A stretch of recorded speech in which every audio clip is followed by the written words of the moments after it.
Om Swastiastu. Terima kasih atas waktu yang diberikan kepada kami. Sebelumnya, izinkan kami memperkenalkan diri. Nama saya Niwayan Vina Puspita, nomor absen 32, dan rekan saya. Saya Nikomang Ayu Citra Lestari, absen 26. Nama saya Joseph Ferdian Putra, nomor absen 20. Pada video kali ini, kami akan mempresentasikan materi bab 3 mengenai kewenangan lembaga-lembaga negara menurut Undang-Undang Dasar 1945. Untuk mempersingkat waktu, langsung saja pertanyaan nomor 1. Bagaimana pendapat kalian mengenai suprastruktur dan infrastruktur politik di Indonesia? Suprastruktur politik atau disebut juga dengan the government political sphere adalah mesin politik yang bersifat formal. Singkatnya, suasana kehidupan politik atau fenomena kehidupan politik pada tingkat pemerintahan. Adapun lembaga-lembaga dari suprastruktur politik yaitu 1. Lembaga pelaksana fungsi pembuatan kebijakan umum atau disebut dengan legislatif adalah lembaga yang bertugas sebagai membuat dan merumuskan undang-undang dasar. Yang kedua, lembaga pelaksana fungsi penerapan kebijakan umum atau disebut dengan eksekutif adalah lembaga yang bertugas menerapkan dan melaksanakan undang-undang dasar. Dan yang ketiga adalah lembaga pelaksana fungsi pengawasan kebijakan umum atau disebut dengan yudikatif adalah lembaga yang bertugas utama sebagai pengawal, pengawasan, dan pemantauan berjalannya undang-undang dasar. B. Infrastruktur politik atau disebut dengan the socio-political sphere adalah mesin politik yang bersifat tidak formal. Singkatnya, disebut juga dengan pusat kekuasaan politik rakyat atau kekuasaan politik di luar dari lembaga formal. Nah, adapun lembaga-lembaga dari infrastruktur politik yang akan dijelaskan oleh rekan saya. Adapun lembaga-lembaga dari infrastruktur politik yang ada di Indonesia yaitu yang pertama, partai politik atau political party. Merupakan suatu organisasi yang disusun secara rapi dan stabil yang dibentuk oleh sekelompok orang secara sukarela dan mempunyai kesamaan kehendak, cita-cita, dan ideologi tertentu, serta berusaha untuk mencari dan mempertahankan kekuasaan melalui pemilihan umum. Yang kedua, kelompok kepentingan. Adapun beberapa bentuk kelompok kepentingan yaitu yang pertama, kelompok kepentingan anomik, yang kedua, non-asosiasional, yang ketiga, institusional, yang keempat, asosiasional. Lembaga infrastruktur yang ketiga yaitu kelompok penekanan. Nah, yang termasuk dalam kelompok penekanan antara lain organisasi masyarakat keagamaan, organisasi kepemudaan, LSM, yayasan atau badan hukum, serta organisasi pembela hukum dan HAM. Selanjutnya, ada media komunikasi politik. Media massa atau juga sering disebut dengan alat yang menjadi komunikasi politik, yang dapat dijadikan sebagai penyalur sekaligus suara rakyat dalam aktivitas politik ataupun penciptaan opini publik. Dan yang terakhir ada tokoh politik, merupakan orang yang karena latar belakang sejarahnya, sepak terjangnya dalam perjuangan dan idealismenya dikenal oleh masyarakat, sehingga setiap pendapat atau pikiran dan perbuatannya diikuti oleh banyak orang. Adapun hubungan antara suprastruktur dan infrastruktur politik yaitu dalam menentukan kebijakan umum atau public policy. Infrastruktur politik berperan sebagai masukan atau input yang berwujud pernyataan keinginan dan tuntutan masyarakat atau social demands. Dan peran suprastruktur politik yaitu pemerintah berfungsi sebagai output yang berwujud keputusan politik sesuai keinginan dan tuntutan masyarakat. Adapun perbandingan antara suprastruktur dan infrastruktur politik yaitu suprastruktur politik diartikan sebagai mesin politik resmi di suatu negara dan merupakan penggerak politik yang bersifat formal. Sedangkan pada infrastruktur politik adalah kelompok kekuatan politik yang bersifat tidak formal. Nah, untuk soal selanjutnya akan dilanjutkan oleh rekan saya. Untuk pertanyaan yang nomor 2, sebutkan dan jelaskan lembaga-lembaga yang ada di negara Republik Indonesia. Berdasarkan Undang-Undang Dasar 1945, lembaga tinggi negara yang ada di Indonesia antara lain 1. Majelis Permusyawaratan Rakyat atau MPR mempunyai tugas dan wewenang mengubah dan menetapkan undang-undang dasar, melantik presiden dan wakil presiden melalui hasil pemilihan umum, memutuskan usul DPR untuk memberhentikan presiden dan wakil presiden dalam masa jabatannya. B. Dewan Perwakilan Rakyat atau DPR mempunyai tugas dan wewenang yaitu membentuk undang-undang yang dibahas bersama presiden untuk mendapat persetujuan bersama. 2. Memberikan persetujuan kepada presiden atas pengangkatan dan pemberhentian anggota Komisi Yudisial.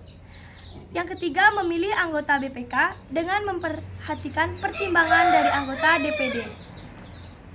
Adapun hak-hak yang dimiliki oleh DPR yaitu hak interpelasi, hak inisiatif, hak angket, hak bertanya, hak budget, hak imunitas, dan hak menyatakan pendapat. C. Dewan Perwakilan Daerah atau DPD mempunyai tugas dan wewenang yaitu mengajukan rancangan undang-undang kepada DPR, membahas rancangan undang-undang yang berkaitan dengan otonomi daerah, memberikan pertimbangan kepada DPR atas rancangan undang-undang APBN, dan mengawasi pelaksanaan undang-undang yang berkaitan dengan otonomi daerah. D. Presiden dan Wakil Presiden. Presiden dan Wakil Presiden mempunyai tugas dan wewenang, yaitu memegang kekuasaan pemerintah menurut Undang-Undang Dasar, memegang kekuasaan tertinggi atas Angkatan Darat, Udara, dan Laut, mengajukan rancangan undang-undang kepada DPR, menetapkan peraturan daerah, mengangkat dan memberhentikan menteri-menteri. E. Mahkamah Agung atau MA. Mahkamah Agung memiliki tugas dan wewenang yaitu 1. Di bidang peradilan, memeriksa dan memutuskan perkara. 2. Di bidang nasihat dan pertimbangan hukum. Dan yang ketiga, di bidang pengawasan. Selanjutnya akan dijelaskan oleh rekan saya. Nah, lembaga negara Republik Indonesia yang selanjutnya ada Mahkamah Konstitusi atau MK yang memiliki tugas dan wewenang. Yang pertama, mengadili pada tingkat pertama yang putusannya bersifat final. Dan yang kedua, memutuskan sengketa kewenangan lembaga negara yang kewenangannya diberikan oleh Undang-Undang Dasar 1945. Yang selanjutnya ada Komisi Yudisial atau KY. Adalah lembaga negara yang dibentuk berdasarkan Undang-Undang Dasar Negara Republik Indonesia. Yang tugasnya membantu pengembangan sistem penyelidikan untuk peningkatan kapasitas kualitas hakim. Komisi Yudisial memiliki wewenang, yaitu mengusulkan pengangkatan Hakim Agung kepada DPR. Dan yang terakhir adalah Badan Pemeriksa Keuangan atau BPK, adalah lembaga negara yang memiliki wewenang memeriksa pengelolaan dan bertanggung jawab keuangan negara. BPK sendiri memiliki wewenang, yaitu yang pertama, menentukan objek pemeriksaan. Yang kedua, melakukan pemeriksaan di tempat penyimpanan uang dan barang milik negara. Dan yang terakhir, memberi pertimbangan atas rancangan sistem pengendalian intern pemerintah pusat dan daerah sebelum ditetapkan oleh pemerintah pusat dan daerah. Untuk soal selanjutnya akan dilanjutkan oleh rekan saya. Baik, saya akan melanjutkan presentasinya. Soal nomor 3 adalah sebutkan dan jelaskan wewenang dan tugas dari MPR RI. Nah, setelah dicari dari berbagai sumber, tugas dan wewenang dari MPR RI adalah sebagai berikut. Yang pertama, mengubah dan menetapkan UUD 1945. MPR memiliki wewenang untuk melakukan amandemen terhadap UUD 1945. Namun dalam melakukan amandemen, MPR tidak diperbolehkan untuk melakukan perubahan terhadap isi pembukaan UUD 1945 dan bentuk negara Kesatuan Republik Indonesia. Yang hanya boleh dirubah ialah pasalnya saja. Dalam melakukan pengubahan pasal, maka harus ditulis secara jelas pasal yang akan dirubah serta alasannya, dan harus diusulkan sekurang-kurangnya sepertiga dari jumlah anggota MPR kepada DPR. Dalam melakukan usul perubahan tersebut harus disetujui oleh 50% anggota dari MPR ditambah 1 anggota MPR, itu sekurang-kurangnya. Yang kedua ialah melantik presiden dan wakil presiden yang terpilih dari hasil pemilihan umum. Sebelumnya, MPR merupakan lembaga tertinggi negara, dan presiden dan wakil presiden yang akan menjabat berikutnya dipilih oleh MPR. Namun setelah mengalami reformasi, MPR hanya bisa mengangkat presiden dan wakil presiden yang baru setelah dipilih oleh rakyat secara langsung melalui pemilu atau pemilihan umum. Yang ketiga ialah mengajukan usul DPR untuk memberhentikan presiden dan atau wakil presiden. MPR hanya bisa memberhentikan presiden dan atau wakil presiden jika diusulkan oleh DPR. Usul dari DPR tersebut dilengkapi dengan keputusan dari Mahkamah Konstitusi atau MK, karena presiden dan atau wakil presiden tersebut telah melakukan pelanggaran terhadap perundang-undangan negara. Yang keempat ialah melantik wakil presiden menjadi presiden. Bila presiden melakukan pelanggaran ataupun berhenti dari masa jabatannya, maka untuk mengisi kekosongan tempat presiden, MPR akan melantik wakil presiden yang masih menjabat menjadi presiden. Sebelum melantiknya, MPR akan melakukan sidang paripurna terlebih dahulu dan harus disetujui oleh DPR.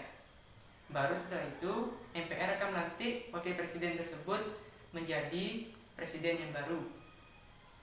Yang kelima ialah memilih presiden dan wakil presiden yang baru untuk mengisi kekosongan jabatan presiden dan wakil presiden apabila presiden dan atau wakil presiden tersebut melakukan pelanggaran, kemudian berhenti dari masa jabatannya atau tidak mampu menjalankan tugasnya dengan baik.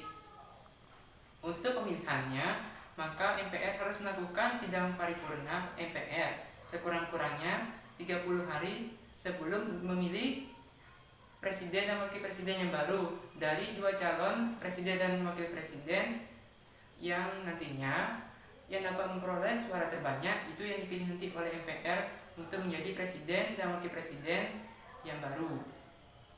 Dan yang keenam ialah untuk melantik wakil presiden yang baru.